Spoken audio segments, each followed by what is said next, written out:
এই নাহিদ, হাসনাত, এই সার্জিসরা আমার সাথে অনেকেই সাক্ষী রয়েছেন সেই জুলাই ডিবির কার্যালয়ে, যে তারা ঘুরে বেরিয়েছে। আমরা সেই বদ্ধ কারাগারে নির্যাতনের শিকার হয়েছি। তারা সেই হারুনের ভাতের হোটেলে তারা ভাত খেয়েছে, আর এখন জুলাইকে ধারণ করার চেষ্টা করছে। যে দীর্ঘ 17 বছর আপনারাই মাঠে ছিলেন, আপনারা এই রাজপথে থেকে আমাদের মাননীয় প্রধানমন্ত্রীর যে নির্দেশনায় আমরা প্রতিটি মুহূর্ত রাজপথে আন্দোলন সংগ্রাম করে ওই স্বৈরাচারের বিরুদ্ধে সব সময় প্রতিরোধ গড়ে তুলেছি, এবং সেই 17 বছরের সফলতা হিসেবে আমরা সেই জুলাই সংগঠিত হয়েছিল। এবং প্রতিটি মুহূর্তে আমরা যখন ওই স্বৈরাচারের বিরুদ্ধে আন্দোলন করেছি, সংগ্রাম করেছি, আমাদেরকে জেলে নেওয়া হয়েছে, আমাদেরকে নির্যাতন করা হয়েছে। আমাদের রফিকুল আলম মজনু সেই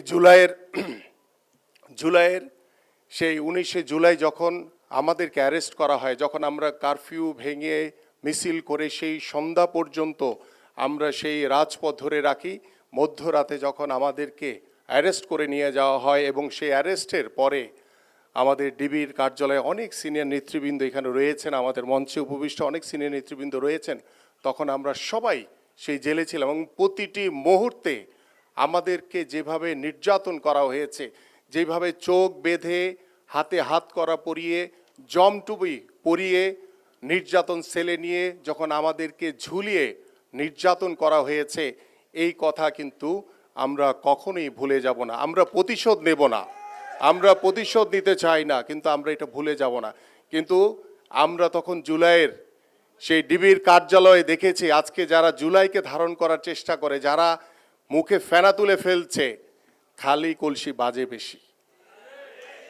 এই নাহিদ, হাসনাত, এই সার্জিসরা আমার সাথে অনেকেই সাক্ষী রয়েছেন সেই জুলাই ডিবির কার্যালয়ে, যে তারা ঘুরে বেরিয়েছে। আমরা সেই বদ্ধ কারাগারে নির্যাতনের শিকার হয়েছি।